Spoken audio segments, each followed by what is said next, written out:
All right, so I think there's a political issue that really needs to be spoken about because I think in many ways it's a dark hole in the hearts of many people in North America who don't even realize it. They realize there's something missing to their own identity, but they can't, beyond the obvious things, beyond the obvious effects of postmodernity. For many of us, for what is actually the largest uh, group by national origin in the United States, there's something deep that's missing.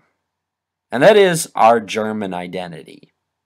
Now, I'm speaking as someone who is majority German by blood, but I was not taught a word of German as a child. I wasn't really taught to identify as German in anything but the most superficial ways. Um, by all intents and purposes, I was completely assimilated. And, my family isn't even that many generations North American. I have roots that go back to, you know, to the fatherland that aren't that far back. Now, when I'm reading articles about this, some of the things I'm seeing in these articles are actually pretty horrid. These are things that most people don't know about today because, to be quite frank, they're covered up. You see, we're supposed to feel extremely guilty about our history whenever it comes to anything that was done to, say, Native Americans or Black Americans, but when it comes to wrongs committed against German Americans, that's swept under the rug because, hey, you know what? They're even, they're the people that other whites can point to and say, hey, those guys are more racist than we are. At least we're not German. I mean, or the Boers are another example of that, but in this case, the Germans are more relevant. And I think, I mean, you could say that any society requires assimilation, but the fact is, a lot of Italians, Portuguese, Polish, various Slavic peoples have come to North America and they haven't fully assimilated. But no one really complains about that today. Like, it's true, whenever in the early 20th century, whenever people worried about unassimilated groups, I feel like the Germans got the brunt of it, especially when the World Wars came along. So anyway, I'm going to read from some of these articles. Okay, so this one is from a website called immigrantentrpreneurship.org. It says this. Um, Nevertheless, mob actions escalated in April 18 in the wake of Germany's Ludendorff offensive, which caused the first significant American casualties. In accordance with the popular slogan, "If you can't fight over there, fight over here," members of patriotic societies made certain that everybody in their neighborhood contributed to the war effort. They also harassed anyone who opposed the war, especially those of German stock, but also socialists, pacifists, and conscientious objectors.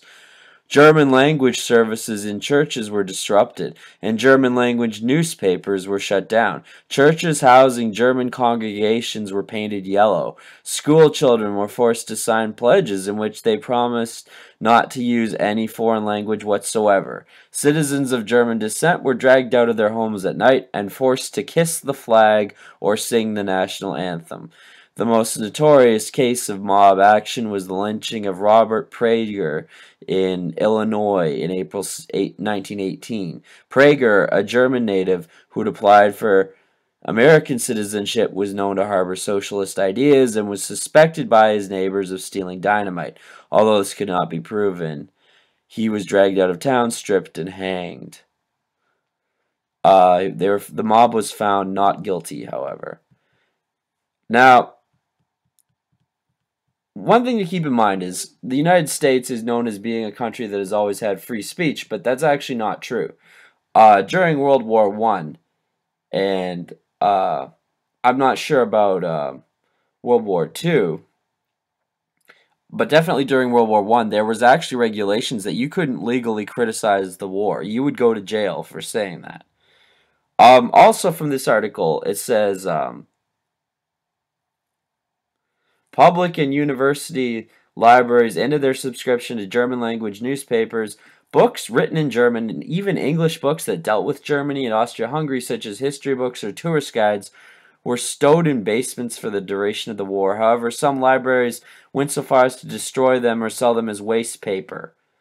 Some of these books were actually burned publicly along with German language newspapers during local patriotic celebrations. Okay, so here's another article. Hold on.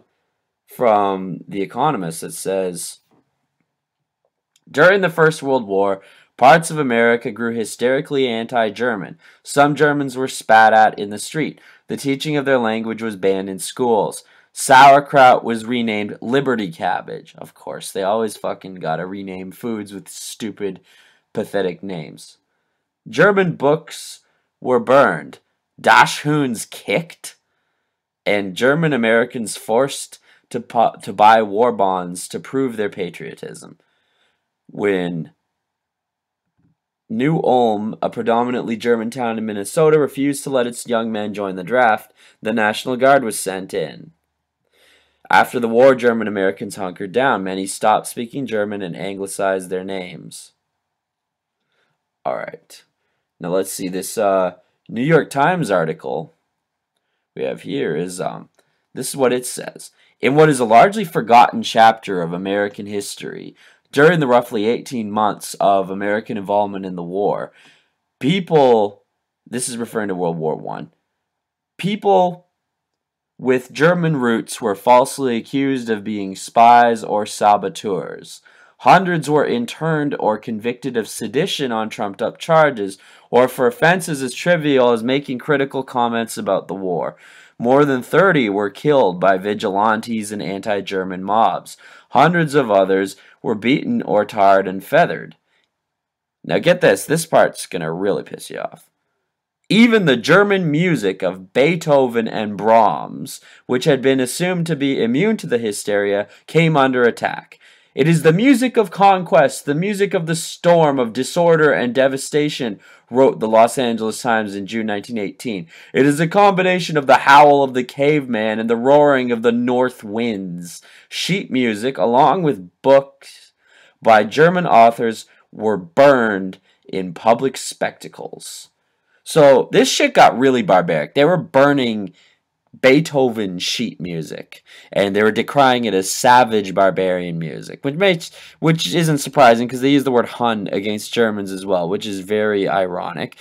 Considering then in World War II, it was like, oh, well, the Germans are evil because they're too racist, but then in World War I, it's like they were using racist epithets against the Germans. So, I mean, the point is, the history of German assimilation in North America, it wasn't an entirely voluntary thing. People make it out as if it was, oh, the Germans, you know, they're very conformist people, they're very law-abiding, they're very willing to fit in, so they all did it voluntarily with a smile on their face. No, that's bullshit.